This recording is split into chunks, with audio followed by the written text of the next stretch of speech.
Okey, hai semua sahabat-sahabat Abel yang masih setia dengan channel Abel Mohican Exotic. Okey, apa khabar semua? Okey, hari ni Abel nak buat video pasal tips penjagaan ball python. Untuk yang permulaan yang berjinak-jinak nak bela ular, sesuai sangatlah bela spesies ni. Ular sawo bola ataupun dia dikenali sebagai ball python, ataupun satu lagi corn snake, ular jagung tu. Okey, sesuai lah. Okey, memandangkan ramai yang komen dekat bawah, mereka minta Abel buat satu tips penjagaan ular. Bagi Abel simple ya, tips penjagaan apa-apa haiwan sekalipun. Yang penting kita kena bagi keselesaan tempat dan makanan yang sesuai dengan apa yang kita bela tu lah. Okey, tapi tips penjagaan ni member Abel yang buat video daripada Sarawak. Dia nak kongsikan pengalaman dia lah bela ular ball python. Okey, jom guys, kita saksikan tips daripada sahabat Abel ni. Sahabat Abel ni pun dia seorang YouTuber juga daripada Sarawak. Okey, dia akan kongsikan tips tu dengan kita semua. Okey, jangan lupa subscribe YouTube member Abel ni. Link Abel akan share dekat bawah, dekat description tu. Okey, boleh tekan kat tu dan boleh subscribe YouTube member Abel. Okey guys, jom kita saksikan perkongsian. Okey, terima kasih.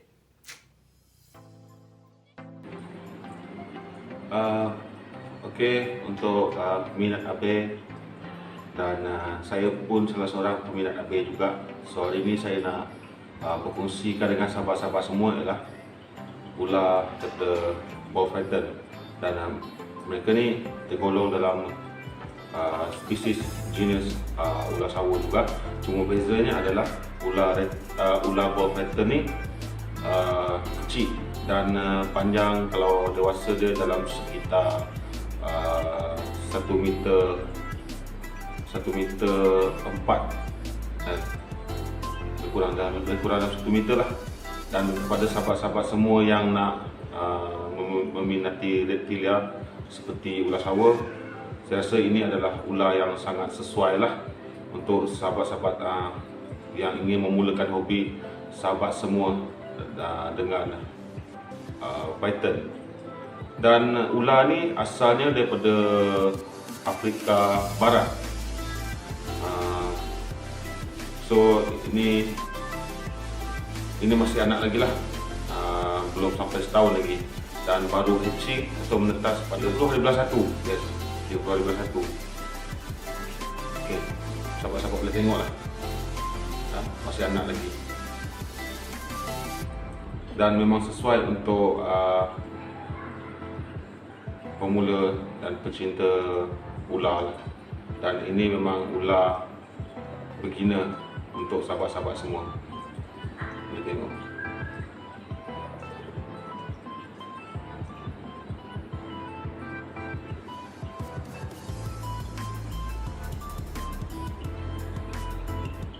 Baik, untuk ball python sama seperti ular sawo lain juga, dan mereka mempunyai morph mereka lah, dan ada banyak morph. Dan seperti yang saudara-saudara dapat lihat kat sini, ini adalah daripada morph normal lah.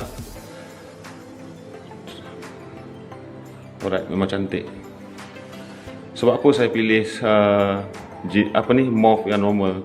Sebab kalau alam liar pun kita tak jumpa lah morph yang banyak jenis ni. Just inilah yang normal dia.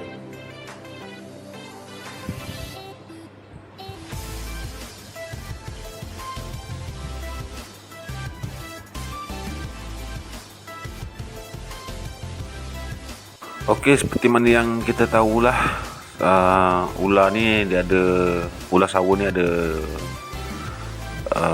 pelbagai jenis. Kita hanya mengenal mereka dengan ular sawo, tapi mereka ni kalau yang telah didokumentasikan, mereka ni ada 7 jenis ular sawo. Jadi untuk hari ini saya nak perkenalkan sahabat semua dengan satu jenis ular sawo ni, iaitu Python regius ataupun ular sawo bola, dan lebih famous selalu orang panggil dia sebagai ball python. Okey, ball python ni dia merupakan satu spesies ular sawo yang ditemui di Afrika lah, dan ini adalah ular ni adalah yang terkecil dalam kalangan ular sawo dan amat digemari sebagai haiwan peliharaan, terutamanya disebabkan oleh sifatnya yang jinak. Kadang-kadang mereka ni bergantung pada sifat semula jadi dia. Ada juga yang jenis strike maksudnya akan menyerang kita lah. Tapi kebanyakan ular Sawa bullfighter ni kita boleh kenal sifat dia semenjak dia menetas daripada telurnya. Dan kebiasaannya ular Sawa bola ni selalunya jinak lah. Dan kalau kita beli dekat owner yang bertanggungjawab pun, mereka akan bagi kita ular bullfighter yang jinak sikit lah. Jadi spesies ni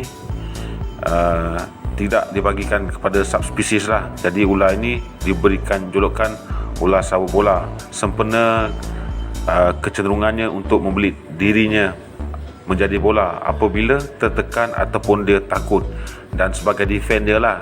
So nama saintifiknya adalah Regius bersempena. Kononnya lah bahawa Firaun Mesir iaitu Cleopatra pernah memakai ular ini di keliling pergelangan tangannya. Saya tak tahulah, sebab kita pun bukan hidup zaman tu. Makna kata kalau dah zaman Firaun dulu dah ada telah diberitakan tentang ular ini, maknanya bullfighter ni dah wujud sejak 3,000 tahun yang lampau lah. Okey, yang seterusnya adalah adaptasi dan interaksi yang berguna untuk membiasakan dan melatih ular supaya tidak merasa takut dan membuat ular merasa senang dengan kita lah. Dan akhirnya baby bullfighter akan menganggap kita ataupun manusia bukan merupakan ancaman, sehingga karakternya perlahan dan akan jadi lebih tenang dan supaya tidak agresif. Dan untuk sahabat yang ingin memelihara baby bullfighter, saya sangat menyarankanlah untuk jangan melakukan gerakan yang mendadak dan cenderung mengganggu, kerana hal tersebut dapat membuat ular merasa panik dan ketakutan, dan akhirnya membuat ular kita tu stres dan akhirnya akan menyebabkan mereka ni mogok makan lah, dan sangat tidak bagus lah. So handling dengan secara lembut supaya mereka tu mereka terbiasa apabila kita menghandling mereka. Okey, untuk setup kandang dia, seperti mana yang dapat sahabat-sahabat lihat kat sini, saya gunakan rumput kapet lah untuk lebih kepada decoration lah sebenarnya. Ada yang menggunakan tisu ataupun surat khabar sebagai alas dia. Saya rasa kalau kita guna alas tisu ataupun surat khabar, sesuai lah apabila dia membuang sisa-sisa, kita just lipat saja surat khabar tersebut ataupun tisu tersebut. Tapi untuk mencantikkan kandang ular kita, contohnya macam bullfighter saya ni, saya guna rumput kapet ni lah. Tapi kalau kita guna rumput kapet ni pun bagus juga, sebab rumput kapet ni kita kalau sekiranya ada kotoran-kotoran mereka, kita boleh cuci lah.